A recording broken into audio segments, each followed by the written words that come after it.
جب امام حسین کا قافلہ مکہ سے چوتھی منزل بطن رمہ پر پہنچا تو کیا واقعہ پیش آیا؟ بطن رمہ ایک وادی ہے جس کی ایک جگہ کا نام حاجز ہے، جہاں امام نے قدر قیام فرمایا تھا۔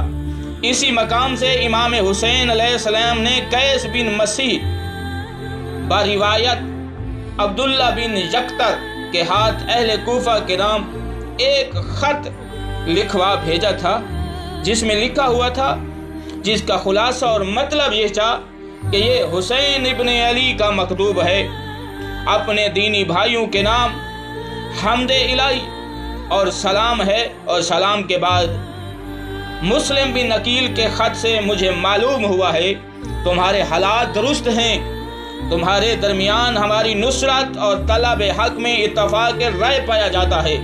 میں نے بارگاہ ازدی میں دعا کی ہے اور وہ انجام بخیر کرے اور تمہیں اجر عظیم عطا کرے۔ میں 8 ذی الحجہ سے مکہ سے تمہاری طرف روانہ ہو چکا ہوں۔ جب میرا قاصد پہنچے تو تم جلدی اپنے انتظام مکمل کر لو، کیونکہ میں انہی دنوں تمہارے ہاں پہنچنے والا ہوں۔